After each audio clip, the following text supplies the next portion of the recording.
Hey everybody, I'm here today to tell you a little bit about cognitive behavioral therapy, more commonly referred to as CBT. So CBT is a type of therapy that looks at the relationship between our cognitions, or our thinking processes, and then our actual behaviors and how we're interacting with the world around us. It's built on a few core principles that look at this relationship.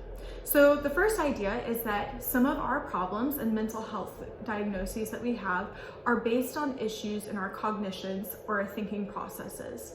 The other side is that some of these issues that are arising are due to learned behaviors or patterns of behavior that we have throughout our lifetime.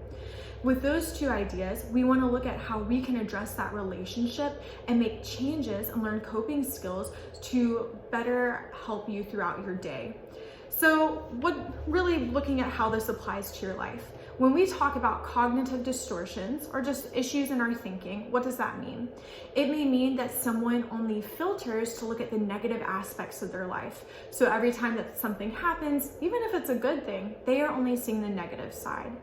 It may be also catastrophizing, so only imagining worst case scenarios, which makes people feel more anxious and more worked up before getting into an unknown situation. The other side is looking at our behaviors and our learned patterns of behavior. So this may be when you are feeling anxious, maybe you are reluctant to go to social interactions because you are nervous about how it's going to play out. Or maybe it is avoiding something that's been difficult for you because of these cognitive distortions.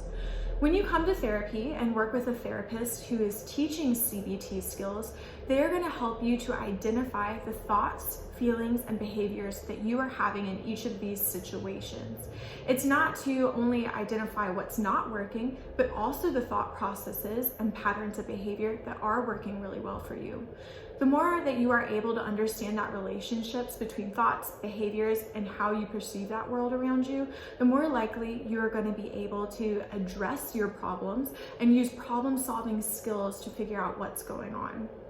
CBT can be used with a range of mental health diagnoses, from anxiety, depression, different mood disorders, using sleeping and eating disorders, and it can also be personalized to fit your treatment plan. So whether it is a young child or even a senior adult, CBT can be used with everyone and in multiple settings. If you have more questions about cognitive behavioral therapy or interested in working with a therapist who can provide it, please call Water's Edge Counseling today. Thanks, guys.